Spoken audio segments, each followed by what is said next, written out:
മലയാള ഭാഷയിൽ ഒറ്റമൂലി എന്നൊരു പദമുണ്ട്. ഒറ്റമൂലി കേട്ടിട്ടുണ്ടോ എല്ലാവരും? ഒറ്റമൂലി എന്ന് പറഞ്ഞാൽ എന്തോ അർത്ഥം? എന്തോ വെച്ചേ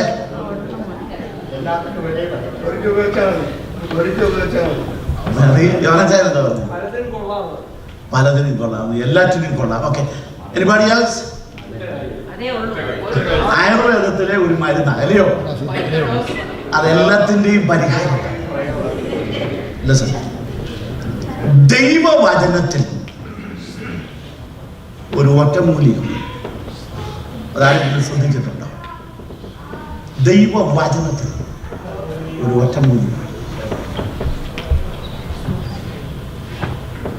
നിന്റെ ആത്മിക അനുഗ്രഹത്തിനും ശാരീരിക അനുഗ്രഹത്തിനും സാമൂഹിക തലത്തിലെ അനുഗ്രഹത്തിനും തലമുറയുടെ അനുഗ്രഹത്തിനും ഏത് അനുഗ്രഹത്തിനും പറ്റിയ ഒരു സൊല്യൂഷൻ ദൈവത്തെ ഭയപ്പെടും.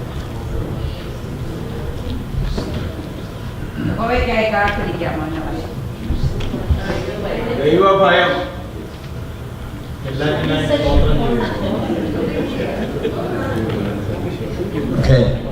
എല്ലാവരുടെയും അഭിപ്രായം കൊള്ളാം.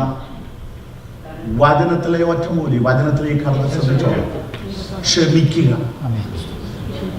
ക്ഷമിക്കുക, ക്ഷമിക്കുക, ക്ഷമിക്കുക.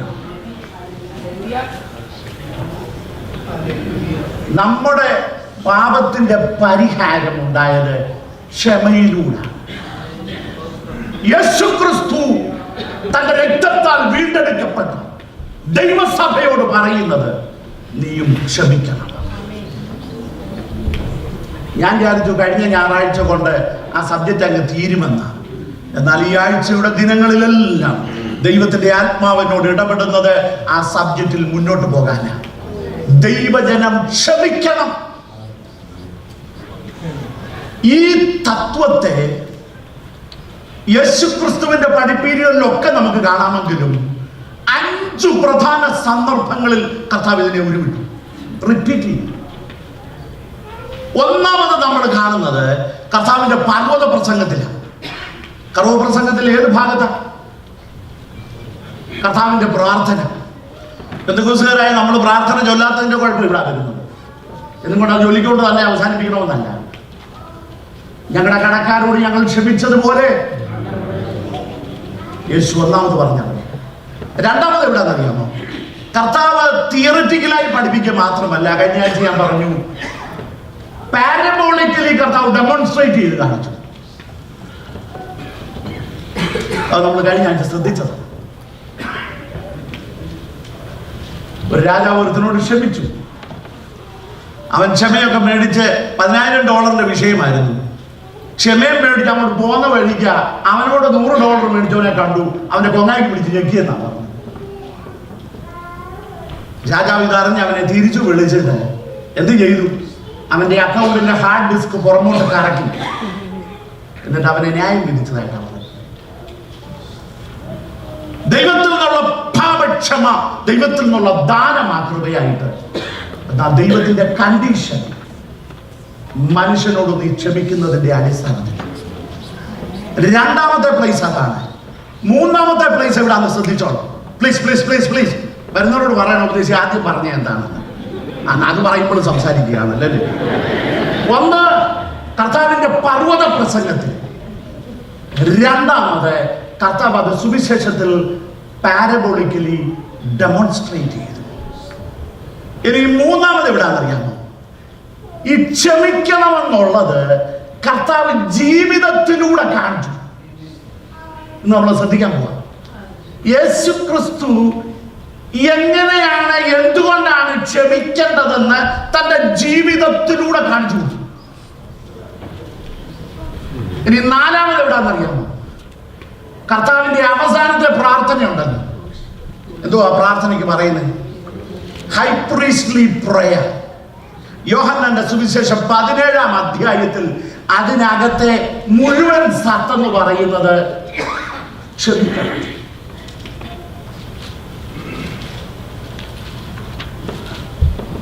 ഇനി 5-ാമത്തെ തലം സഭയ്ക്ക് അടിസ്ഥാന ഉപദേശം കൊടുത്തപ്പോൾ പ്രത്യേകം പറഞ്ഞിരിക്കുക, തിരുമേശ കൈ തൊടുന്നതിന് മുമ്പ് മനുഷ്യരോട് ക്ഷമിക്കണം. 5 പ്രാവശ്യം പ്രധാന സന്ദർഭങ്ങളിൽ യേശു ക്രിസ്തു ഈ വിഷയം എടുത്ത് കാണിച്ചു. കഴിഞ്ഞ ആഴ്ച ഞാൻ പറഞ്ഞു, ക്ഷമ എവിടാ തുടങ്ങേണ്ടത്? മാസ്റ്റർ ബെഡ്റൂമിൽ. അവിടെ താമസിക്കുന്ന ആരാ?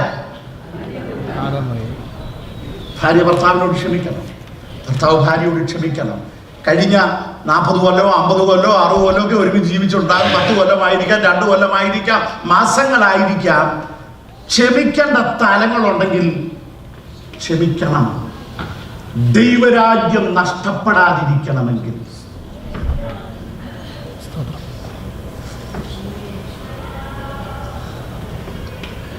കഴിഞ്ഞ രാത്രി ദേവദാസൻ ഇവിടെ ശുശ്രൂഷിക്കുമ്പോൾ വന്ന ആ ദൂത് പല പ്രാവശ്യം ഞാനിവിടെ പറഞ്ഞിട്ടുണ്ട്. നമ്മുടെ പെന്തക്കോസ്ത് സഭകളിൽ കൂടുതലും ഈ ഭൗമികമായ നന്മ, അനുഗ്രഹം ഇതാ കൂടുതൽ സംസാരിക്കുന്നത്. നമുക്ക് ലഭിക്കേണ്ട ഏറ്റവും വലിയ നന്മ എന്താണെന്നറിയാമോ? സ്വർഗം നമുക്ക് കിട്ടണം, ദൈവരാജ്യം നമുക്ക് കിട്ടണം. അതിനാഗ്രഹമുള്ളവരൊക്കെ ഉണ്ടോ? കൈ നോക്കിയേ. സ്തോത്രം, ഹല്ലേലൂയ. ഇന്ന് പകൽക്കാലത്തെ ചിന്തയ്ക്കായിട്ട് ഫിലിപ്പിയ ലേഖനം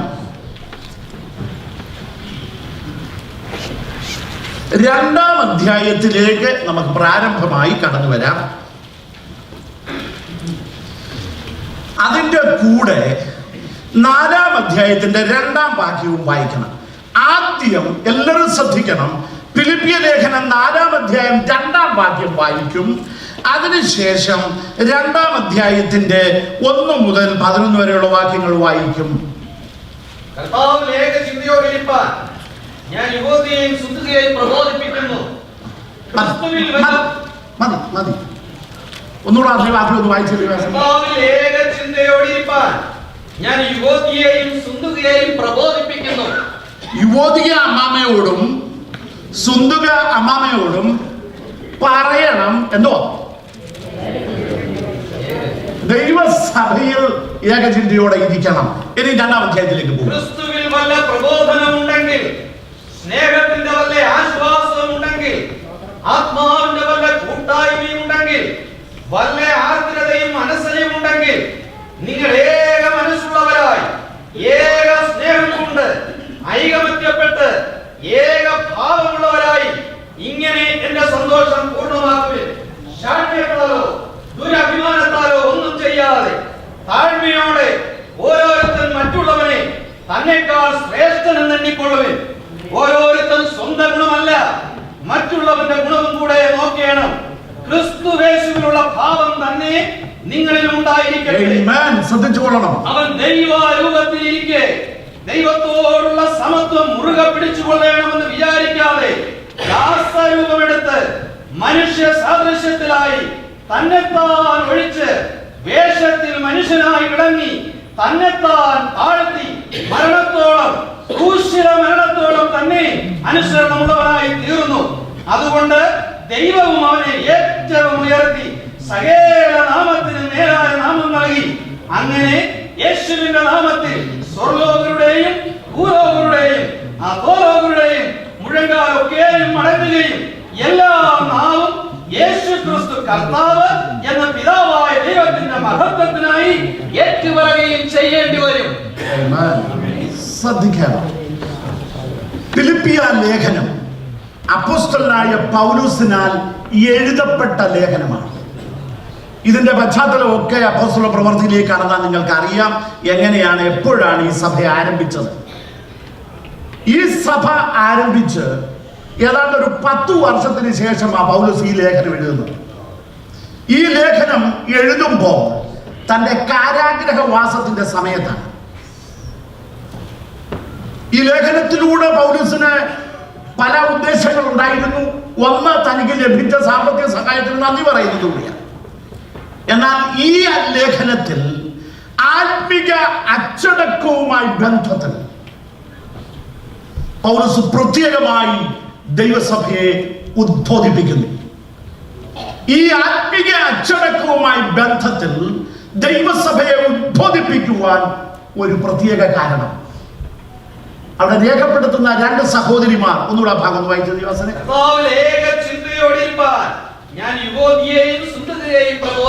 അവരെ കുറിച്ച് ഫർദർ സെന്റൻസ് എന്താ പറയുന്നത്? അവർക്ക് തുണ നിൽക്കണമെന്ന് ഞാൻ നിന്നോട് അപേക്ഷിക്കുന്നു. ജീവപുസ്തകത്തിൽ പേരുള്ള ഈ സഹോദരിമാരെ കുറിച്ച് പറയുമ്പോൾ പൗലോസിന്റെ ശുശ്രൂഷയിൽ ഏതാണ്ട് കൂട്ടുവേലക്കാരായിരുന്നു. സുവിശേഷ ഘോഷണത്തിൽ എന്റെ കൂടെ പോരാടിയവരാണ്. പക്ഷെ പൗലോസ് അവിടുന്ന് പോയി കഴിഞ്ഞപ്പോൾ എന്താ പറ്റിയെന്ന് അറിയാമോ? ഓഫ് കോഴ്സ് രണ്ടുപേരും ആത്മീയ ശുശ്രൂഷ കാര്യങ്ങളിൽ സഭയ്ക്കകത്ത് മുന്നിൽ വന്നിട്ടുണ്ട്. പക്ഷെ എങ്ങനെയൊക്കെ അഭിപ്രായ വ്യത്യാസം ഉണ്ടായി. രണ്ടുപേരും ഒരു ദേശക്കാര്, രണ്ടുപേരും ഒരു ലോക്കൽ സഭക്കാര്, രണ്ടുപേരുടെയും വിദ്യാഭ്യാസം മോർലെസ് ചെയ്യും, രണ്ടുപേരുടെയും ഭർത്താക്കന്മാരുടെ ജോലി മോർലെസ് ചെയ്യും. ഇതൊക്കെ ആയി കഴിഞ്ഞപ്പോൾ ഒരാൾക്ക് സഭയ്ക്കകത്ത് സെക്രട്ടറി സ്ഥാനം കിട്ടി, വിമൻ സെക്രട്ടറി. ഉടനെ മറ്റൊരു ചോദിക്കുക, അതെന്നാ നിനക്ക് കിട്ടാൻ കാരണം? ഞാനത് കുറഞ്ഞതാണ്. ഉദാഹരണം പറഞ്ഞു കേട്ടോ. ഈ രണ്ട് സഹോദരിമാരിൽ ഉണ്ടായ അഭിപ്രായ വ്യത്യാസം അതങ്ങോട്ട് മൂർച്ഛിക്കാൻ തുടങ്ങി. മൂർച്ഛിച്ച് അങ്ങോട്ട് വന്നു കഴിഞ്ഞപ്പോൾ ഒരുത്തി അവിടെ ഭർത്താവിനോട് പറഞ്ഞു, നിങ്ങളൊരു കാര്യം ചെയ്തേക്കണം, പള്ളിയിൽ പോകുന്നതൊക്കെ കൊള്ളാം, അണ്ട് ആ മനുഷ്യനോട് സംസാരിച്ചേക്കുന്നത് ഇന്നാരുടെ ഭർത്താവ്. ഇപ്പൊ ഭർത്താക്കന്മാർ തമ്മിൽ വിടത്തില്ലെന്ന്. കുറച്ചങ്ങോട്ട് കഴിയുമ്പോൾ പിള്ളേരോട് പറഞ്ഞു, കളിക്കുന്നതൊക്കെ കൊള്ളാം, ഇന്നത്തെ പിള്ളേരുമായിട്ട് മിണ്ടിയേക്കരുത്. ഇപ്പൊ യോധിക്കും ആൾക്കാർ കൂടി, സുന്ദരിക്കും ആൾക്കാർ കൂടി സഭയ്ക്കകത്ത്. ഇപ്പൊ രണ്ട് പാർട്ടി, പെന്തക്കോസ്ത് സഭയുടെ ഭാഷയിൽ പറഞ്ഞ രണ്ട് പാനൽ. യേശുവിന്റെ നാമത്തിൽ പൈശാചികമായ വിധങ്ങൾ സഭ വിട്ടുമാറും.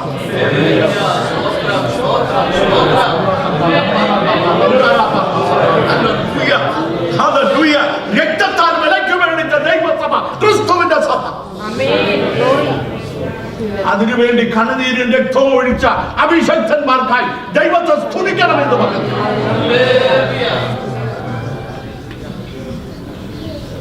പൗലോസ് രക്തമൊഴിച്ച സഭയാ ഫിലിപ്പിയ സഭ. അവിടെ രണ്ട് സഹോദരിമാരിൽ പിശാച് കടന്നു എന്നുള്ള സത്യം. ഈ യൂദ കർത്താവിനെ ഒറ്റിക്കൊടുക്കാൻ കാരണം എന്താണെന്നറിയാം? അവിടെ പ്രത്യേകമുണ്ട്, പിശാച് അവനിൽ കടന്ന നിലയും കൂടെ നടന്നവൻ കർത്താവിനെ ഒറ്റിക്കൊടുക്കാൻ പിശാച് അവനിൽ കടന്നു. പിശാച് കടക്കാൻ കാര്യം എന്തുവാ? നീ വാതിൽ അവസരം കൊടുത്തിട്ട് നീ വാതിൽ തുറന്നിട്ടില്ല. ഇനി ഓർത്തോണം, ദൈവമക്കൾക്കെതിരെ തന്ത്രം വരയണമെങ്കിൽ, ദൈവദാസന്മാർക്കെതിരെ തന്ത്രം വരയണമെങ്കിൽ, ദൈവസഭയ്ക്കെതിരെ തന്ത്രം വരയണമെങ്കിൽ, ആത്മീയ ശുശ്രൂഷയ്ക്കെതിരെ തന്ത്രം വരയണമെങ്കിൽ പിശാച് നിന്നിൽ കടക്കണം.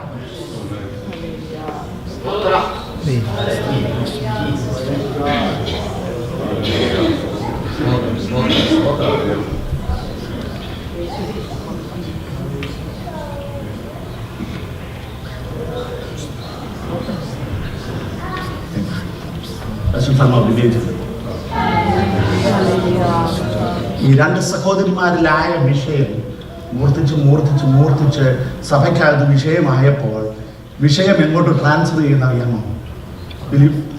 റോമിലേക്ക് ആരാധനത്തിലേക്ക്. പൗലോസിന് മോർ ദാൻ ഇനഫ് തലവേദന അവിടെ ഉണ്ടായി. എന്നാൽ അതിൻ്റെ കൂടെ ഫിലിപ്പിയ സഭയ്ക്കകത്തെ ഈ ഓർത്തോണം, രക്തമൊഴിച്ച് ഒരു അഭിഷക്തൻ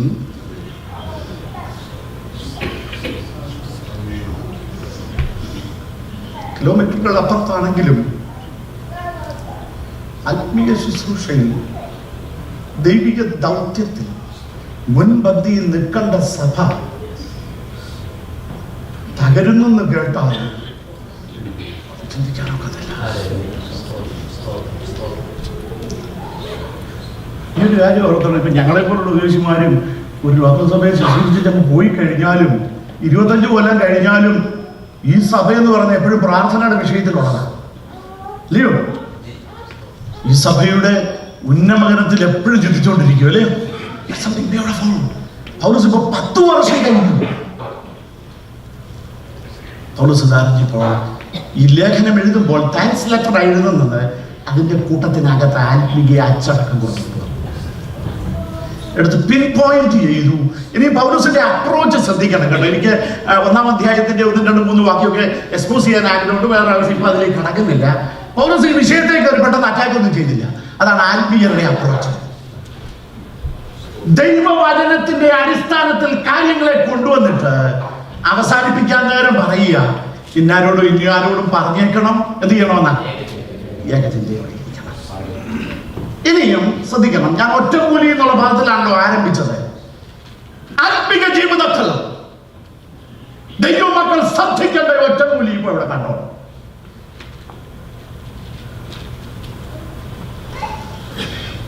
പൗലോസ് പറയുകയാണ്, ക്രിസ്തുവിൽ ഏകചിന്തയോടെ ഇരിക്കുവാൻ, ഐകമത്യത്തോടെ ഇരിക്കുവാൻ, സൗമ്യതയോടെ ഇരിക്കുവാൻ, താഴ്മയോടെ ഇരിക്കുവാൻ. അത് ചെയ്യണമെങ്കിൽ ക്ഷമിക്കണമല്ലോ.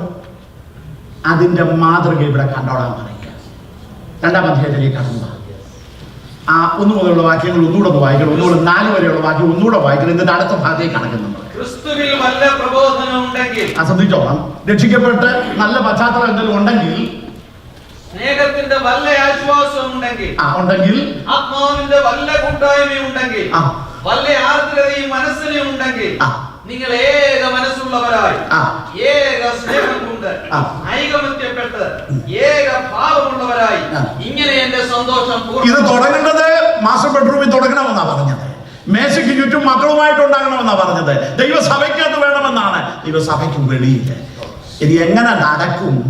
അതിനുവേണ്ടിയാ പൗലോസ് പറയുന്നത്, ക്രിസ്തുവിന്റെ ഭാവം നിങ്ങളിൽ ഉണ്ടാകട്ടെ. ഹല്ലേലൂയ. നീ ശ്രദ്ധിച്ചോണം, ഈ ദൈവവചനത്തിന്റെ മാധുര്യമ ശ്രദ്ധിക്കണം. പരിശുദ്ധാത്മാവ് ഈ ചിത്രീകരണങ്ങൾ നടക്കുന്നതിന്റെ ബ്യൂട്ടി ശ്രദ്ധിക്കണം. ക്രിസ്തുവിന്റെ ഭാവം. മനുഷ്യനും ദൈവവുമായി ബന്ധത്തിലുള്ള ശത്രുത ആരംഭിച്ചത് ഏദൻ തോട്ടത്തിലാണ്. ഈ മനുഷ്യനും ദൈവവും തമ്മിൽ ശത്രുത ഉണ്ടാകാൻ കാരണഭൂതനാര്? അപ്പുളിയാണ് ഇവിടെ. എല്ലാത്തിനും പുള്ളിയെ കയറി പിടിക്കണ്ട. പുള്ളിയോടെ ഉണ്ട്, അപ്പുളിയെ കയറി പിടിക്കണ്ട. ഈ ദൈവവും മനുഷ്യനുമായി ബന്ധത്തിൽ വന്നാൽ ശത്രുതയുടെ കാരണഭൂതനാര്? സ്ത്രീയെ പറഞ്ഞു വിടുക. ഇത് ആദാം പറഞ്ഞ അതേ പരിപാടി കേട്ടോ. മനുഷ്യൻ അല്ലയോ? മനുഷ്യനാണ് തെറ്റ് ചെയ്തത്. ദൈവവും മനുഷ്യനും കൂടെ അകലുവാനുള്ള കാരണം മനുഷ്യൻ തെറ്റ് ചെയ്ത് ദൈവത്തിന്റെ കൽപ്പന ലംഘിച്ച് മനുഷ്യൻ ദൈവത്തിൽ നിന്ന് അകലുക ചെയ്തത്. മനുഷ്യൻ തെറ്റ് ചെയ്ത് ദൈവത്തിൽ നിന്ന് അകലുവാൻ, ദൈവത്തിന്റെ ശത്രുവാകുവാൻ ദൈവത്തിന് യാതൊരു പങ്കുമില്ല. ശരിയാണോ? ഇപ്പോൾ മനുഷ്യൻ നിത്യനാശത്തിന്റെ അവകാശിയായി മാറി. എന്നാൽ ഇനി ശ്രദ്ധിക്കേണ്ടത് ബ്യൂട്ടി ഹിയറാണ്. കാൽവറിയുടെ ബ്യൂട്ടി എന്നത് ഇവിടെ കണ്ടോണം. യേശു ക്രിസ്തുവിന്റെ കാൽവറിയുടെ മനോഹരത എന്തെന്ന് ഇവിടെ സന്ദർശിക്കണം. ഒരു തെറ്റും ചെയ്യാത്ത ദൈവം, പാപവുമായി ബന്ധമില്ലാത്ത ദൈവം തീരുമാനിച്ചിരിക്കുക, ഞാൻ തെറ്റ് ചെയ്തില്ല, മനുഷ്യനാണ് തെറ്റ് ചെയ്താകുന്നത്. എന്നാൽ അവനെ നിത്യന്യായവിധിയിലേക്ക് വിടാനൊക്കത്തില്ല. അവനെ മടക്കിക്കൊണ്ടുവരണം. അവനെ മടക്കിക്കൊണ്ടുവരണം. സ്വർഗീയ കോടതി തന്നെ തീരുമാനിക്കുക അതിന്റെ പരിഹാരം കണ്ടുപിടിക്കാൻ. അതിനുവേണ്ടി ദൈവം ചെയ്തതാണെന്നറിയാമോ? പിതൃപുത്ര പരിശുദ്ധാത്മാവിൽ ത്രിത്വത്തിൽ രണ്ടാമനായ പുത്രൻ തമ്പുരാനെ ഇതിനുവേണ്ടി വേർതിരിച്ചിരിക്കുക. ദൈവം തെറ്റ് ചെയ്തല്ല, മനുഷ്യനാ തെറ്റ് ചെയ്ത്. തെറ്റ് ചെയ്ത മനുഷ്യനുമായി ഏകീഭവിക്കുവാൻ ദൈവം തന്റെ പുത്രനെ വേർതിരിക്കുന്നു. ഇനി 5 തൊട്ടുള്ള വാക്യങ്ങൾ ശ്രദ്ധിക്കുമ്പോൾ ചില അതിപ്രധാന പോയിന്റുകൾ ശ്രദ്ധിച്ചോണം. യേശു ക്രിസ്തു leaving his heavenly comfort zone, സ്വർഗീയ മഹിമകളെ അല്പസമയത്തേക്ക് അങ്ങോട്ട് വിടാൻ തീരുമാനിച്ചു. ഒന്നാമത്തേത്. രണ്ടാമത്തേത്, മനുഷ്യ രൂപമെടുക്കാൻ തീരുമാനിച്ചു. കാരണം മനുഷ്യനുമായിട്ടാണല്ലോ സെറ്റിൽമെന്റ് നടക്കേണ്ടത്. അവരുടെ ലെവലിൽ ഇറങ്ങി ചെല്ലണമല്ലോ. മനുഷ്യ രൂപമെടുക്കാൻ തീരുമാനിച്ചു. മൂന്നാമത് എന്താണെന്നറിയാമോ? ഈ ചിന്തയൊക്കെ ഉണ്ടായി സ്വർഗത്തിൽ തന്നെ ഇരിക്കാനല്ല ഉദ്ദേശിച്ചത്. മനുഷ്യൻ എവിടെ ആയിരിക്കുന്നു ആ ഭൂമിയിലേക്ക് ഇറങ്ങിച്ചെല്ലാൻ. നാലാമത്തത് ഇറങ്ങിച്ചെല്ലുക മാത്രമല്ല, ഈ മനുഷ്യനുമായി ഏകീഭവിക്കുവാൻ, ഈ മനുഷ്യനുമായി സഹകരിക്കുവാൻ, ഈ മനുഷ്യന്റെ മുമ്പിൽ അപ്രോച്ചബിൾ ആയി തീരുവാൻ.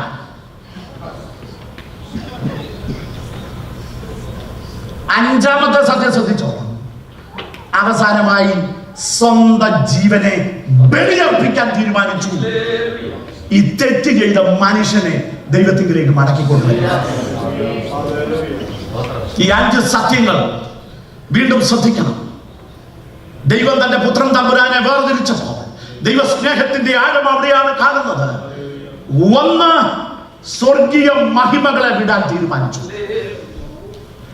2, മനുഷ്യ രൂപമെടുക്കാൻ തീരുമാനിച്ചു. 3, മനുഷ്യ രൂപമെടുത്ത് ഈ ഭൂമിയിലേക്ക് ഇറങ്ങി വരാൻ തീരുമാനിച്ചു. 4, പാപികളായ മനുഷ്യരുമായി ഏകീഭവിക്കാൻ തീരുമാനിച്ചു. 5, ജീവനെ ബലിയർപ്പിച്ചാണെങ്കിലും ഇവരെ രക്ഷിക്കാൻ തീരുമാനിച്ചു. പൗലോസ് അപ്പോസ്തലൻ ആത്മാവിൽ നിയുക്തനായി ഫിലിപ്പിയിലെ സഭയോട് പറയുകയാണ്. അഭിപ്രായ വ്യത്യാസങ്ങളുണ്ടായി, സഭയ്ക്കകത്ത് തലവേദനയായി, സഭയുടെ അൾട്ടിമേറ്റ് പർപ്പസ്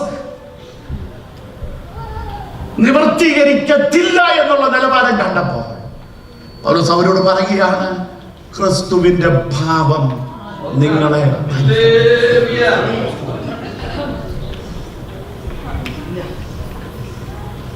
ആ വചനത്തിൽ നിന്ന് യാഥാർത്ഥ്യം ഒന്ന് ഗ്രഹിച്ചിട്ട് ആപ്ലിക്കേഷനിലേക്ക് വരാം. പാപം ചെയ്യാത്ത ദൈവം പാപം ചെയ്ത മനുഷ്യനെ രക്ഷിക്കുവാൻ താൻ അല്പസമയത്തേക്ക് തീരുമാനിച്ചു. കെനോസിസ് ഓഫ് ഗാഡ് എന്ന് പറഞ്ഞാൽ voluntary non use of his divine prerogatives in his human incarnation. അവന്റെ ദൈവത്വത്തെ അല്പസമയത്തേക്ക് അങ്ങോട്ട് മാറ്റിവെച്ചു. തെറ്റ് ചെയ്ത മനുഷ്യനെ പോലെ മനുഷ്യനെ പോലെ അങ്ങോട്ട് ആയി, മനുഷ്യനായിരിക്കുന്നിടത്തോട്ട് അങ്ങോട്ട് ഇറങ്ങിച്ചെന്ന് ഏകീഭവിച്ച് കാൽവറിയിൽ യാഗമായി തീർന്നപ്പോ അവന്റെ പാപത്തിന്റെ പരിഹാരം കർത്താവ്. എന്റെയും നിന്റെയും രക്ഷയുടെ കാരണം പുത്രൻ തമ്പുരാൻ കാൽവറിയിലൂടെ ബലിയർപ്പിച്ചു.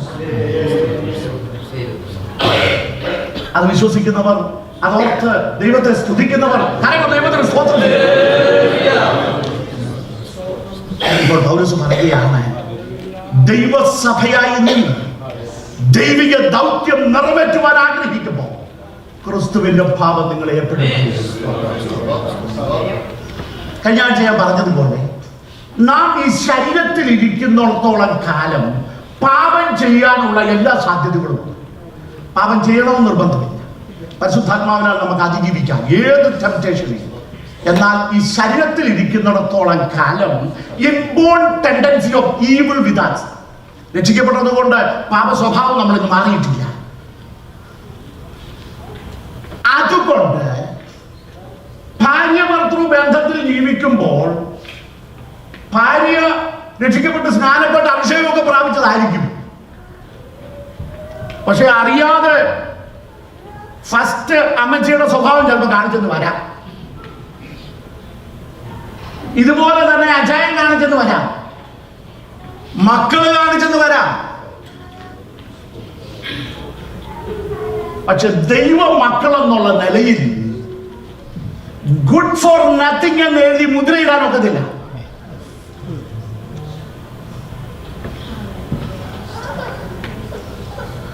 ഇന്ന് പകൽക്കാലം ദൈവസന്നിധിയിൽ ഇരിക്കുമ്പോൾ നിന്റെ വ്യക്തി ജീവിതത്തിൽ വേണ്ട വിധത്തിൽ ഹൃദയം കൊണ്ട് സഹകരിക്കാത്ത ആരെങ്കിലും ഉണ്ടോ?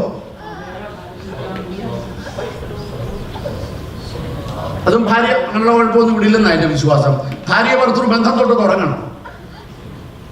ഞാൻ കണ്ടിട്ടുണ്ട് ഒരു വീടിനകത്ത് താമസിക്കുന്ന ഭാര്യയും ഭർത്താവും ഒരാൾ പുറകിൽ കൂടെ ഇറങ്ങിപ്പോ, ഒരാൾ മുന്നിൽ കൂടെ ഇറങ്ങിപ്പോ. എനിക്കറിയാം, ഞാൻ അങ്ങനെയുള്ള വിഷയങ്ങളിൽ ഇടപെട്ടിട്ടുണ്ട്. കുഞ്ഞുങ്ങൾ ഒരു പ്രായമായി കഴിഞ്ഞാൽ അപ്പനും അമ്മയും സഹകരണമില്ലാത്ത തലങ്ങളുണ്ട്. മാതാപിതാക്കൾ ഒഫൻഡ് ചെയ്ത വിഷയങ്ങളുണ്ട്, തെറ്റുകൾ അവരുടെ മാതാപിതാക്കളിൽ ഉണ്ടായതുണ്ട്. നിന്റെ ജീവിതത്തിൽ ആരുമായിട്ടേലും സഹകരിക്കാത്ത തലമുണ്ടോ എന്ന് പരിശുദ്ധാത്മാവ് ചോദിക്കുക. ഇനിയും ദൈവസഭയ്ക്കകത്ത് കടന്നു വന്നു ഏതെങ്കിലും സഹോദര വർഗത്തോട് ഏതെങ്കിലും കാരണത്തിന്റെ മുമ്പിൽ വർഷങ്ങൾക്ക് മുമ്പായിരിക്കും നടന്ന വിഷയത്തെ ഇപ്പോഴും മനസ്സിൽ കണ്ടിട്ട് അതിന്റെ അടിസ്ഥാനത്തിൽ മുദ്രയിട്ട് യാതൊരു ബന്ധവും സഹകരണം വേണ്ടെന്ന് ചിന്തിക്കുന്ന കാലമുണ്ട്. ചിലതൊക്കെ ഫോർഗീവ് ചെയ്തു, എന്നാൽ ഫോർഗറ്റ് ചെയ്യാൻ സാധിച്ചിട്ടില്ല, ഫോർസേക്ക് ചെയ്യാൻ സാധിച്ചിട്ടില്ല. ഇന്ന് പകൽക്കാലം നിന്റെ ജീവിതത്തിലുണ്ടോ അങ്ങനെ കിടക്കുന്നത്? അങ്ങനെയെങ്കിൽ പരിശുദ്ധാത്മാവ് പറയുന്നത് ക്രിസ്തുവിന്റെ ഭാവം നിന്നെ ഭരിക്കണം. എങ്ങനെയാണ്? കർത്താവ് കാണിച്ച മാതൃക, തെറ്റ് ചെയ്യാത്ത ദൈവം തെറ്റ് ചെയ്ത മനുഷ്യന്റെ അടുക്കിലോട്ട് പോവാണ്. ഇവിടെ പലരും കഴിഞ്ഞ ഞായറാഴ്ച കഴിഞ്ഞപ്പോൾ തൊട്ട് ഇങ്ങനെ ചിന്തിക്കുന്നതായിട്ട് ദൈവാത്മാവ് എന്നോട് വിവേചിച്ചു. അതായത് ഈ വചനത്തിലേക്ക് വരാൻ കാരണം കഴിഞ്ഞ ആഴ്ചയുടെ ദിനങ്ങളിലൊക്കെ ശരിയാ, ഞാൻ ഇന്നാരോട് പോയി സോറി പറയേണ്ട കാര്യമല്ല, ഞാനൊന്നും ചെയ്തിട്ടില്ലല്ലോ, ഞാൻ ഇന്നാരുടെ അടുക്കിലോട്ട് പോകേണ്ട ആവശ്യമില്ല, ഞാനൊരു തെറ്റും ചെയ്തിട്ടില്ല. ഉദ്ദേശിച്ചവരോട് ഞാനത് ചോദിക്കാനിരിക്കുക.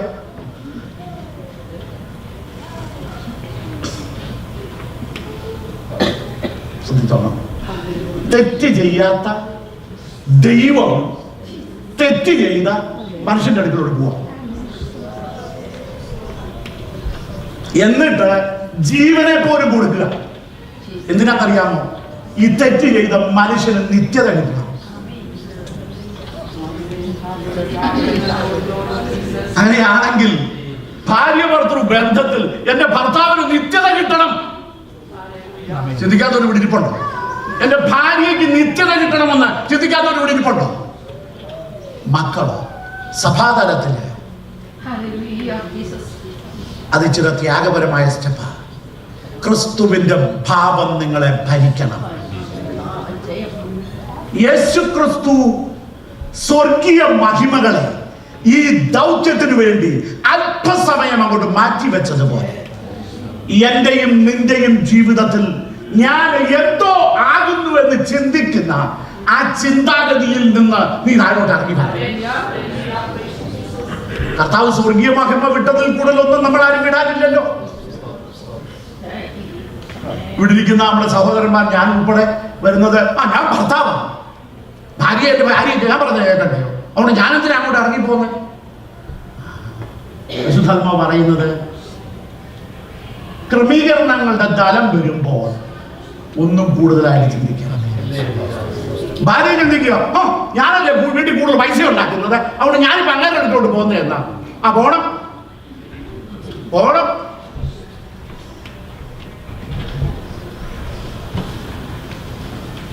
കർത്താവ് സ്വർഗീയ മഹിമകളെ വെടിഞ്ഞു താഴോട്ട് ഇറങ്ങിയതുപോലെ നീ ചിന്തിക്കുന്ന, നീ എന്തോ എന്ന് ചിന്തിക്കുന്ന തലത്തിൽ താഴോട്ട് ഇറങ്ങണം. അത് മനസ്സിൽ ചിന്തിക്കുക മാത്രമല്ല, അടുത്ത ചുവട് നീ ആരുമായി ക്രമീകരണം വരുത്തണം. ആ വ്യക്തിയുടെ നിലവാരത്തിൽ നീ ആയിത്തീരണം. എന്നാലേ ആ വ്യക്തിക്ക് നിന്നെ അംഗീകരിക്കാൻ ഒക്കത്തുള്ളൂ.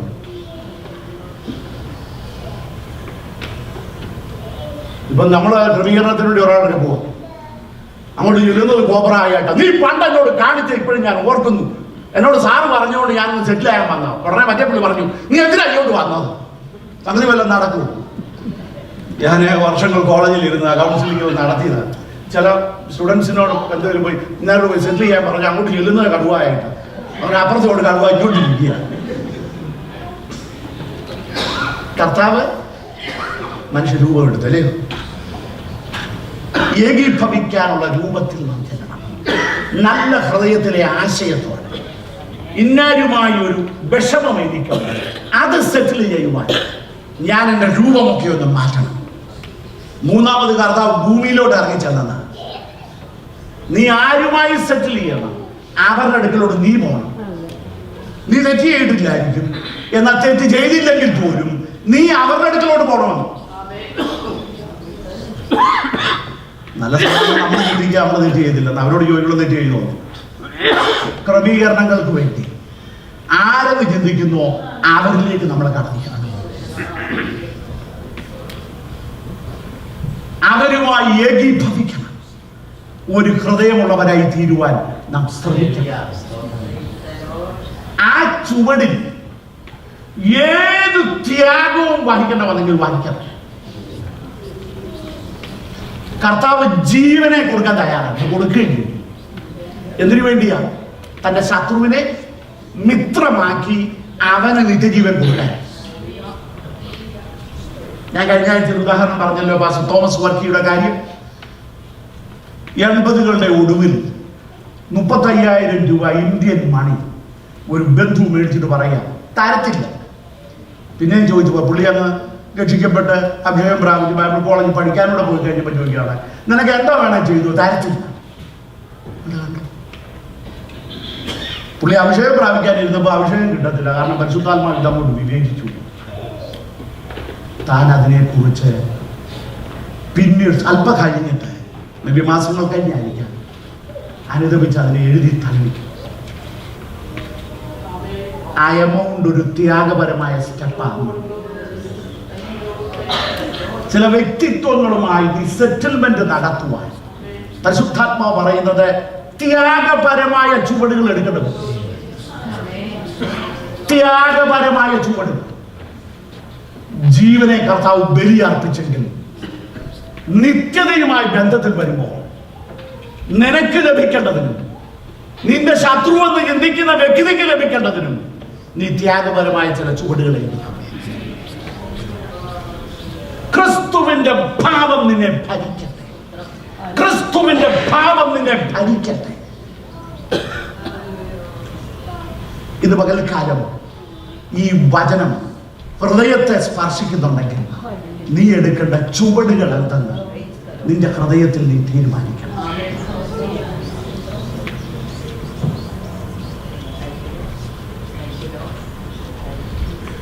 ഇനിയും ഇതിന്റെ അനന്തര ഫലം എന്തെന്ന് ശ്രദ്ധിക്കുന്നതായിരിക്കും കേട്ടോ. യേശു ക്രിസ്തു ശത്രുവായി തീർന്ന മാനവജാതിയെ മിത്രമാക്കാനും ദൈവരാജ്യത്തിന്റെ അവകാശിയാക്കുവാനും ഈ ചുവടുകൾ എടുത്തപ്പോൾ അത് പൂർത്തീകരിക്കുന്നത് വരെ സ്വർഗം നിശബ്ദമായിരുന്നു. യേശു ക്രിസ്തു കാൽവറിയിൽ പരമയാഗമായി തീരുന്ന ലാസ്റ്റ് സെക്കൻഡ് വരെയും heaven was silent. സ്വർഗം നിശബ്ദം.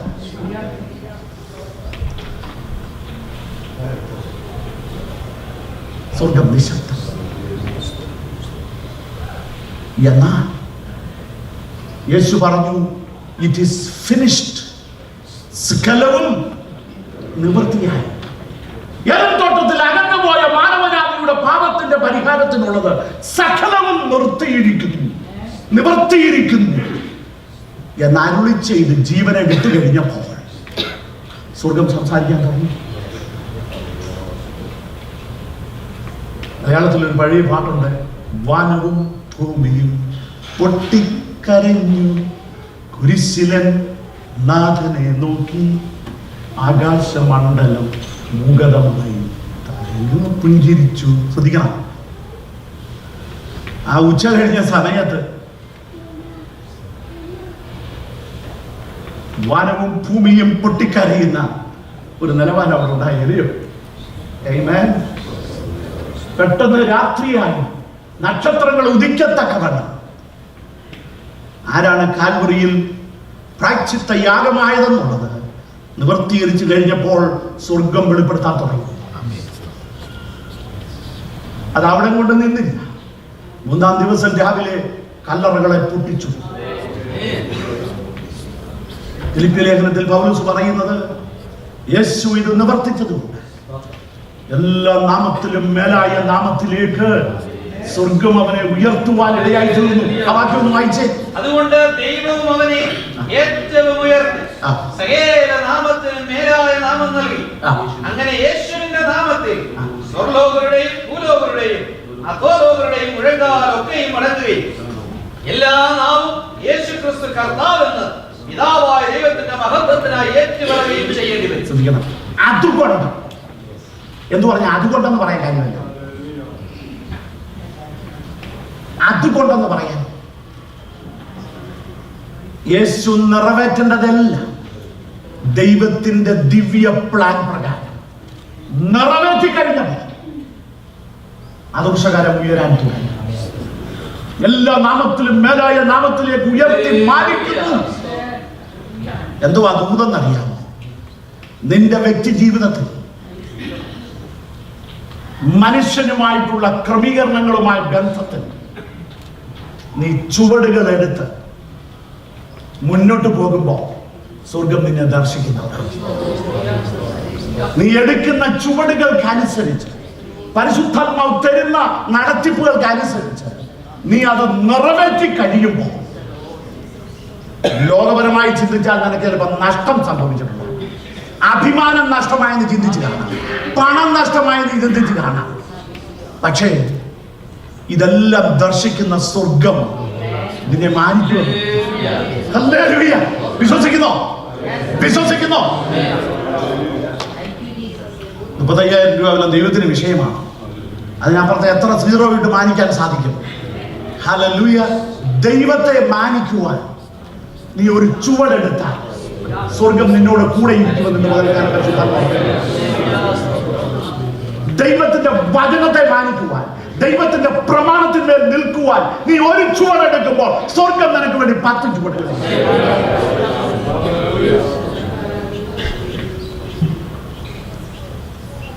ക്രിസ്തുവിന്റെ ഭാവം നമ്മെ ഭരിക്കണം. എന്തുകൊണ്ടാണ് ഈ വചനം ഒറ്റമൂലിയ എന്ന് പറയാൻ കാരണം? നീ മനുഷ്യനോ, നിന്നോട് കടപ്പെട്ടവരോ, നിനക്ക് കടപ്പാടുള്ളവരോ നീ ക്രിസ്തുവിന്റെ ഭാവം കാണിച്ച് ക്ഷമിക്കുമ്പോൾ നിന്റെ ജീവിതത്തിൽ ആത്മീയ വിടുതലുണ്ടാകും.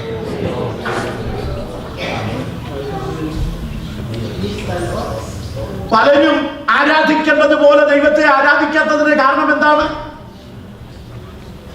പണ്ടുണ്ടായിരുന്ന അഭിഷേകം അതുപോലെ ഇന്ന് ഇല്ലാത്തതിന്റെ കാരണം എന്താണ്? ആയിരിക്കുന്ന നിലവാരത്തിൽ നിന്ന് അടുത്ത നിലവാരത്തിലേക്ക് കുതിക്കാത്തതിന്റെ കാരണം എന്താണ്?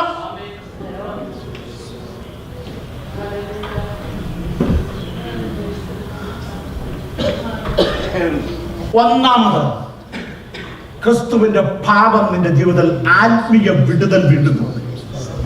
ബന്ധനങ്ങൾ അഴിഞ്ഞുമാണ്.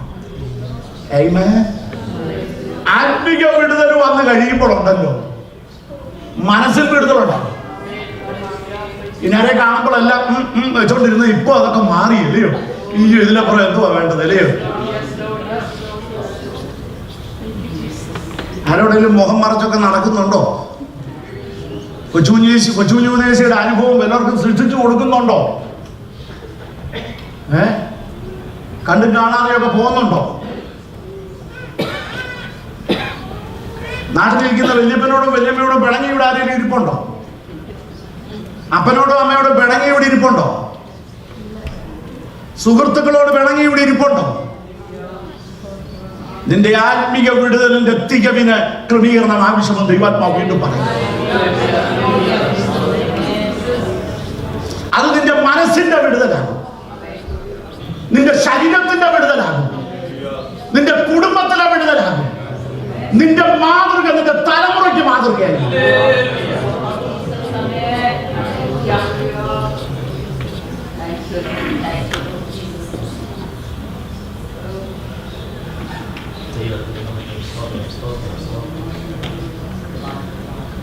ഇന്ന് പകൽക്കാലം കേട്ട വചനം ദൈവത്തിന്റെ പരിശുദ്ധാത്മാവ് എന്നോട് ഇടപെടുന്നു എന്ന് ചിന്തിക്കുന്നതാണ്. ഞാൻ ഈ സബ്ജക്റ്റ് കഴിഞ്ഞ ആഴ്ച കൊണ്ട് നിർത്താനിരുന്നതാണ്. എന്നാൽ ദൈവാത്മാവിനെ ഉത്ബോധിപ്പിച്ചു. ഈ ഫർദർ നടത്തിപ്പ് തരാണെങ്കിൽ ഇതിൽ തന്നെ മുന്നോട്ട് പോകും. കഴിഞ്ഞ ആഴ്ചയുടെ ദിനങ്ങളിൽ ദൈവാത്മാവിനെ വിവേചിച്ച് കാണിച്ചു. ചിലരൊക്കെ ചോദിക്കുന്നു, ഞാനതിന് പോകേണ്ട ആവശ്യമില്ല, ഞാനൊന്നും ചെയ്തിട്ടില്ലല്ലോ, അല്ലെങ്കിൽ ഞാൻ ഇങ്ങോട്ട് വരട്ടെ. ചില തലങ്ങളിൽ ക്രമീകരണം വരുത്തേണ്ടതിനെ വരുത്തണം. ഞങ്ങളുടെ കടക്കാരോട് ഞങ്ങൾ ക്ഷമിച്ചതുപോലെ ഞങ്ങളുടെ കടങ്ങളിലും ദോഷങ്ങളിലും ഞങ്ങളോട് ക്ഷമിക്കണം. കർത്താവ് തിയററ്റിക്കലായി പഠിപ്പിച്ചു, പാരബോളിക്കലി ഡെമോൺസ്ട്രേറ്റ് ചെയ്തു, ജീവിതത്തിലൂടെ വരച്ചു കാണിച്ചു. തലകളെ വണക്കാം, കണ്ണുകൾ അടയ്ക്കാം. വേറെ ഒന്നിലും ആരും ശ്രദ്ധിക്കുന്നില്ല. തലകളെ വണക്കി കണ്ണുകൾ അടച്ച് ഇന്നു പകൽക്കാലം നിന്റെ വ്യക്തി ജീവിതത്തിൽ, കുടുംബ ജീവിതത്തിൽ, മക്കളുമായി ബന്ധത്തിൽ, വിശുദ്ധന്മാരുമായി ബന്ധത്തിൽ, ഈ ആലയത്തിനകത്ത്